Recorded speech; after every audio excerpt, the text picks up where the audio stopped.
दोस्तों आज हम बात करेंगे करबला के बाद यजीद के अंजाम के बारे में। करबला की जंग और इमाम हुसैन की शहादत ने इस्लामी हिस्ट्री को हमेशा के लिए बदल दिया। मगर इसके बाद यजीद का क्या अंजाम हुआ, आइए जानते हैं।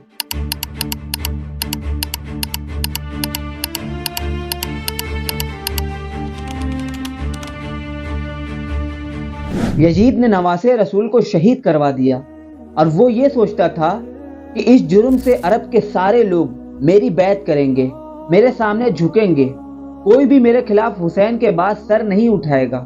लेकिन जब रसूलुल्लाह की बेटियां कैद होकर कूफा और शाम के बाजारों से गुजरी और उनके खुतबे सुनते सुनते लोगों के मुर्दा ज़मीर जागने लगे और यजीद के खिलाफ बगावत पैदा हो गई और हर कोई यही सोचने लगा कि इस्लाम अल्लाह का दीन है और मोहम्मद मुस्तफ़ा सल्लल्लाहु अलैहि वसल्लम अल्लाह के रसूल है। ये खानदान अल्लाह का महबूब तरीन खानदान है। जिसने इनके साथ जुल्म किया उसे बादशाह कहना सबसे बड़ा गुनाह होगा। और यूं मदीना वालों ने यजीद की बैत से इनकार कर दिया और फिर यजीद ने मदीने पर हमला कर दिया। तारीख में लिखा है कि 3 दिन तक यजीद की फौज ने मस्जिद नबवी में अपने घोड़ों को बांध कर रखा और घोड़ों की लीद से मेंबर और रसूल और उनके नाम के साथ बेहुरमती करते रहे। और यूं मक्के से भी यजीद के खिलाफ बगावत बढ़ने लगी। फिर यजीद ने खाने काबा पर हमला करना शुरू कर दिया और खाने काबा में आग लगा दी। हर कोई यजीद के ऊपर लानत करने लगा, लेकिन यजीद किसी को भी अपने खिलाफ देखता तो उसका सर कलम करवा देता।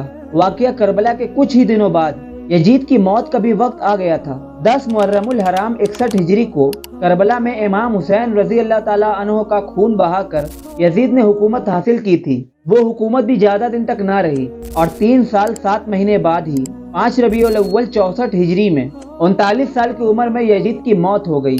यजीद की मौत कैसे हुई, इसकी 2 वजह बताई जाती है। एक वजह ये बताई जाती है कि यजीद शराबी था। ये बहुत शराब पीता था, जिसकी वजह से वो एक बीमारी में मुब्तला हो गया और पेट के दर्द और आंखों के सिकुड़ने की तकलीफ से तड़पता रहता था। यानी कि जिस तरह मछली पानी के लिए तड़पती है, यजीद भी उसी तरह तड़पता। मौत के कुछ दिनों पहले यजीद की आंतें सड़ गई और उसमें कीड़े पड़ गए। वहाँ के हकीम परेशान होने लगे कि ये कैसी बदतरीन बीमारी है कि तुम्हारा पेट अंदर से खत्म हो रहा है और जल रहा है। यजीद तकलीफ की शिद्दत से चीखता था। पानी का कतरा हलक से नीचे उतरने के बाद कांटे की तरह चुभने लगता था। इस तकलीफ से वो अपना सर पीटता रहता था। उसके महल के लोग यजीद को इस हालत में देखकर यही कहते थे, ये अजाब हुसैन इब्ने अली को प्यासा रखने की बदौलत है और ये अजाब अल्लाह की मार थी। पानी के बगैर भी तड़पता था और पानी पीकर भी चीखता था।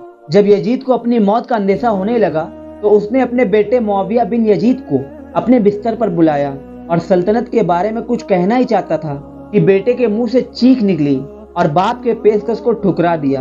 और उसने कहा, जिस ताज और तख्त पर अहले रसूल के खून के धब्बे हैं, मैं उसे हरगिज कबूल नहीं कर सकता।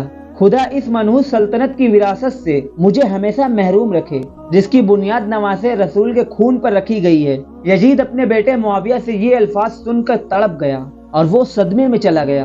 मुआविया यजीद का बेटा था, मगर नेक और साले था और बाप के बुरे कामों से नफरत करता था। मौत से कुछ ही दिन पहले यजीद की आंतें सड़ गईं और उसमें कीड़े पड़ गए। यजीद से इतनी गंदी बदबू आती थी कि कोई भी इसके पास नहीं जाता था। यजीद को बहुत कीमती और कई किस्म की इत्र भी लगाए जाते थे, फिर भी इससे बदबू नहीं जाती थी।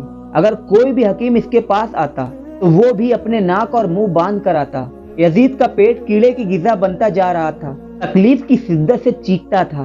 पानी का कतरा हलक से नीचे उतरने के बाद कांटे की तरह चुभने लगता था।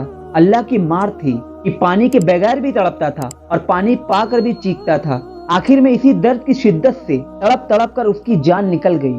उसकी लाश में से ऐसी भयानक बदबू आने लगी थी कि उसके करीब जाना मुश्किल हो गया था। जैसे तैसे उसकी लाश को सुपुर्दे खाक किया गया। यजीद की मौत की एक वजह यह भी बताई जाती है कि यजीद को शेरों का शिकार का बहुत शौक था। एक मर्तबा यजीद जब शिकार करने के लिए जंगल गया तब उसकी नजर एक ईसाई लड़की के ऊपर पड़ गई। वो लड़की बहुत खूबसूरत थी। यजीद उस लड़की का आशिक हो गया। यजीद दूसरे दिन भी वही गया और तीसरे दिन भी वही गया। इसी तरह उसके मकाम तक रिसाई हासिल कर ली। यजीद ने ईसाई लड़की से कहा, मैं अमीर शाम हूँ, इस वक्त मेरी हुकूमत चल रही है। ईसाई लड़की ने सुना था कि इस वक्त जिसकी हुकूमत चल रही है उसने इमाम हुसैन रजी अल्लाह ताला अन्हु का खून करवा दिया था। लड़की समझ गई। उसने कहा, ठीक है। और फिर लड़की ने यजीद से कहा कि तुम ही हो जिसे अमीर शाम कहा जाता है। तो यजीद ने कहा, हाँ। फिर उस लड़की ने पूछा, तुम्हारा ही नाम यजीद इब्न मुआविया है? यजीद ने कहा, हाँ। लड़की ने कहा, ठीक है, तुम अपने साथ मुझे महल ले चलो, मैं चलने के लिए तैयार हूँ। लड़की ने यजीद से कहा, लेकिन मेरी एक शर्त है कि तुम मुझे कल लेने आओ, मैं चलने के लिए तैयार हूँ। यजीद दूसरे दिन शिकार करने के लिए रवाना हो जाता है और वो लड़की भी आ जाती है। यजीद लड़की से मुलाकात करता है। लड़की अपने पास एक खंजर छुपा लेती है और यजीद के पीछे घोड़े पर बैठ जाती है। जब यजीद बात करते हुए आगे बढ़ा तो लड़की ने बड़ी फुर्ती से खंजर निकाला और खंजर निकालने के बाद यजीद के पीठ में खंजर मार दिया।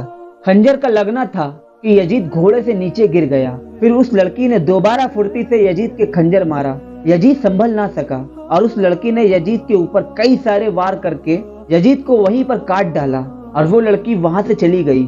जब यजीद की लाश कई दिनों तक वहीं पड़ी रही तो यजीद के साथी काफी दिनों के बाद जब तलाशते हुए उसी रास्ते पर पहुंचे तो उन्होंने देखा कि यजीद का जिस्म वही कटा पड़ा हुआ था। तो यजीद के साथी उसकी सड़ी हुई लाशों को उठा कर लाए और एक गड्ढा खोद कर उसको वहीं पर दफन कर दिया। और आज भी जहां यजीद की कब्र बताई जाती है वहां शीशा गलाने की फैक्ट्री बना दी गई है और उसकी कब्र का कहीं पता नहीं है। अल्लाह का कितना बड़ा अजाब यजीद के ऊपर हो रहा है। यजीद की कब्र का नामो निशान तक ना रहा। और इमाम हुसैन के रोजे को देखिए कि किस तरह चमक रहा है। ये इमाम हुसैन का रोजा कल भी चमक रहा था और आज भी चमक रहा है और इंशाअल्लाह कयामत तक चमकता रहेगा। तो दोस्तों, ये था करबला के बाद यजीद का अंजाम। उम्मीद करता हूँ कि ये वीडियो आपको पसंद आई होगी। अगर आपको ये वीडियो पसंद आई हो तो इसको लाइक और शेयर कर दे। और आप लोग यजीद के बारे में क्या सोचते हैं मुझे कमेंट करके जरूर बताएं। और चैनल पे पहली बार आए हैं तो चैनल को सब्सक्राइब कर दे। मिलते हैं एक नए वीडियो में, तब तक के लिए खुदा हाफिज।